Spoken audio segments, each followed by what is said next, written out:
The first real championship weekend of 2026 has finally concluded with some incredible results. We saw a few records fall, we saw new names crowned as national champs, and we got to see new faces that could impact the sport in a big way. But over in Atlanta, Georgia, something terrible happened, and many people are understandably very frustrated. At the 2026 U.S. Half Marathon Championships, the top 3 positions looked settled. And this is important because the top 3 not only get prize money for their efforts, but they get a qualifying ticket to the World Road Racing Champs later this season, a celebration of the fastest road runners on the planet. With just 1 mile remaining, the top 3 really seemed to be set, and up front running extremely quickly was Jess McClain, who was on pace to run a very impressive time, somewhere around 66 to 67 minutes. But then, it happened. In a moment of pure and utter confusion, the lead pacing vehicle and camera operator took a left turn with less than a mile to go in this championship. And the unfortunate part here is that they were supposed to go straight. This is the official course set by the Atlanta Track Club before the start of this half marathon, and this right here is the extra distance that Jess McClain tracked on her Strava. And I actually went over to Google Maps here, and it looks like they went about 0.4 to 0.5 miles off course. It's difficult to tell exactly how far off they really went, but it's probably close to half of a mile. For about 3 minutes of running off course, Jess then turned around in a quick panic to return back to the actual course. However, the damage was unfortunately already done, because for those 5 to 6 minutes, Jess went from running in first place to finishing in 9th. And because of this, she missed out on $20,000 and a chance to run for her country later this season in the World Racing Champs. Now, when we look at the results here, we can see that the eventual winner, Molly Bourne, ran these splits for each 5K. And when we track the splits for McClain, we can see that she was severely affected by this exact situation. And this really did seem to be out of her control. Now, this didn't have to be the end of the story. I mean, surely there was something that the race officials could do, given that the lead vehicle turned instead of going straight, right? Well, unfortunately, perhaps not. Soon after the finish, USATF released a statement saying that following the completion of the USATF Half Marathon Champs, a protest was filed by the athletes in the women's field, who had followed a lead vehicle off course. That protest was denied, but then an appeal was submitted by the athletes.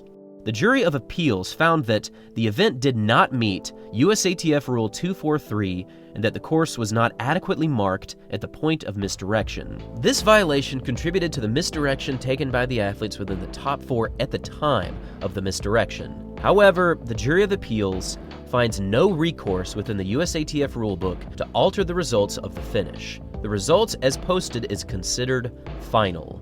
Now, there were some additional pieces of information stating that they plan to look at the event carefully and that their process will ensure that a decision is made in the best interest of all the athletes involved. But to hear that these results were final and that no accountability was put into place from the race organizers is undeniably frustrating.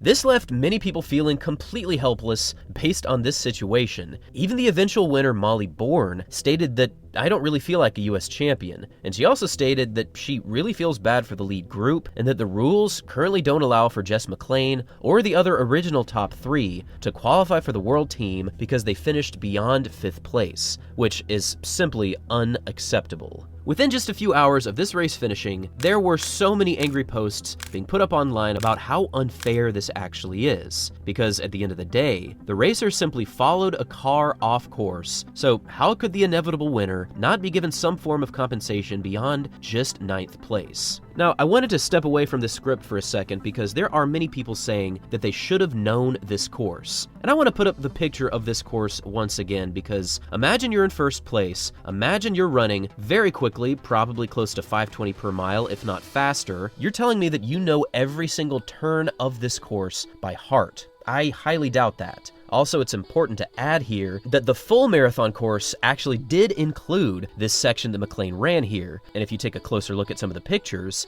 there are cones on the road where she was running here, so it was very easy to get confused. And if you had to take a guess in the moment whether or not to follow the car with a mile to go, or if you felt that the course was straight instead of left, I think it's pretty obvious that almost everyone would not memorize this course by heart, as there are more than 30 turns, but in the moment, you are only focusing on getting to the finish line first, and if the lead vehicle is going left, you're going left. Case closed. To make matters even worse, this marks the second year where the Atlanta Track Club had an issue on one of their courses, because if we go back to the 2025 Atlanta Marathon, there was actually an incorrect turnaround, so all of the finishing times did not reach the standard for Boston qualifiers. So if you trained, prepared, organized your life, and raced on that day, your efforts could not be used to qualify for Boston, and that is a huge deal in the running world.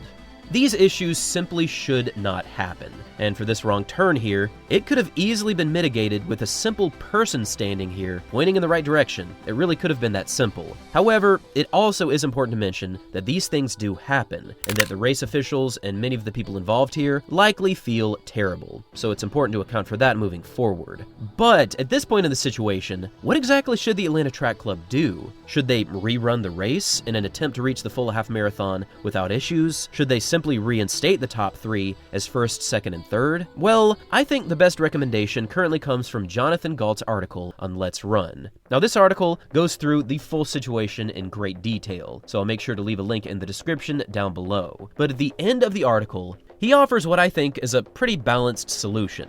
1. Allow the official results to stand. Number 2. The Atlanta Track Club or USATF offers to pay McLean first place prize money, and they also offer to pay Hurley and Kurgat in second and third a split of the second and third prize money, because they were almost guaranteed a spot for silver and bronze, and this split would compensate them fairly here. And most importantly, number 3. USATF no longer uses these results to pick the 2026 World Road Racing Championship team, and they go back to the original top 3 with a mile to go and offer these spots to McLean, Hurley, and Kurgat. Now, there's no direct ruling that outlines this exact kind of process, but I think it's clearly time for some out-of-the-box thinking. There was a clear and obvious gap that these three had achieved. They were all but guaranteed to reach the finish line first, and they clearly had a huge disadvantage from this wrong turn here that the lead car just has to be responsible for. And this is also a very important piece of this puzzle, but according to the USATF selection policy, the selections are always subject to unforeseen, intervening circumstances, and realistically may not have accounted for every contingency. This development here in the US Half Marathon Champs fits this selection policy clause perfectly. From every athlete that's been interviewed, and from every perspective that I can see, this wrong turn at mile 12 was the only reason that Jess McLean did not win this Half Marathon Champs. And because of this fact, USATF really needs to step in and make this right. If there isn't at least some kind of change made from this situation, then I don't even know what to say. This seems like the perfect opportunity for USATF or the Atlanta Track Club to take some control and issue a justified result after this mistake was made. So hopefully this will happen soon, and hopefully this top 3 will be in fact offered spots in this year's Road Racing World Champs in Poland. And speaking on keeping an optimistic approach, McLean recently posted about what happened, stating that this truly sucks for everyone involved. No one wants this outcome, ever. Mistakes happen, and I am sure that those who were leading us feel terrible about the outcome. I just hate that the athletes are always the ones who have to pay the price. Literally money, time and time again. I hope and trust that USATF and the Atlanta Track Club can somehow make it right for the athletes who were let off course, and the amazing athletes who didn't get their moment to celebrate making a world team. And she makes sure to tag the athletes that were second and third behind her, and she also tags the athletes that eventually got first, second, and third, because ultimately, this situation is pretty complicated for them as well. This whole situation is just a giant headache unfolding before us. But it's also a situation where justice can be brought forward based on this simple mistake. And now I would love to hear your thoughts on this situation. Do you think that the first, second, and third originally who got turned around should be given the spots in Poland? Do you think they should be given the prize money? Leave your thoughts down below. Thanks for watching, everyone. Until next time.